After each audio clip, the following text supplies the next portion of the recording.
नमस्कार। आज हम अपना विषय पढ़ने वाले हैं वैदिक छंद। वैदिक छंदों को जानने से पूर्व हम इन कुछ मुख्य बिंदुओं को पढ़ेंगे जिससे हम वैदिक छंद को और अच्छे से समझ पाएंगे। तो वैदिक छंद पढ़ने से पूर्व हम छंद को जानते हैं। छंद को बताने के लिए ये उक्ति हमें प्राप्त होती है, यदक्षर परिमाणम तच्छंदा। अब बोला है यदक्षर परिमाणम तच्छंदा, यानी कि छंद क्या है जिसमें वर्णों और अक्षरों की संख्या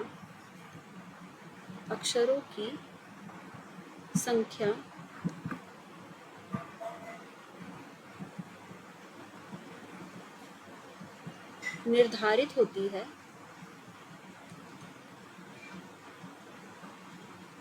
उसे क्या कहते हैं? उसे छंद कहते हैं। यानी कि छंद वह है जिसमें वर्णों की और अक्षरों की संख्या निर्धारित हो कि इसमें इतने वर्ण आएंगे, इसमें इतने अक्षर आएंगे, ऐसा पहले से ही डिसाइड हो, ऐसा पहले से ही निर्णय किया गया हो, उसे कहते हैं हम छंद। वैदिक छंद में हम देखेंगे कि जो हमारे 4 वेद हैं, ऋग्वेद, यजुर्वेद, सामवेद और अथर्ववेद, इन वेदों के अंतर्गत हमें कौन कौन से छंद प्राप्त होते हैं उनके विषय में हम पढ़ेंगे। अब ये देखते हैं, जो वेदों में हमें छंद प्राप्त होते हैं मुख्यतः तो वह 14 हैं, पर उसमें भी 7 प्रमुख हैं। 7 कौन कौन से हैं वो छंद हम एक बार आगे देखेंगे, पर उससे पूर्व यह भी जानते हैं कि जो प्रत्येक छंद हैं उनकी गणना पादों में या फिर चरणों के आधार पर होती है, यानी पाद या चरण के आधार पर छंदों की गणना होती है। और जो आचार्य पिंगल हैं वो छंद शास्त्र के प्रणेता हैं, जिन्होंने छंद शास्त्र का प्रणयन किया, छंदों के बारे में बताया। उन्होंने छंद शास्त्र नामक एक ग्रंथ लिखा। किन्होंने? आचार्य पिंगल ने।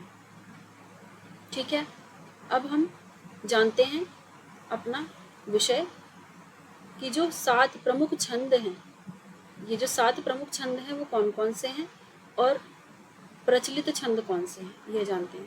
तो देखिए, हमारे कुल 14 छंद हैं, हमने आपको पहले बताया है। कुल 14 छंद हैं जिसमें से 7 प्रमुख हैं।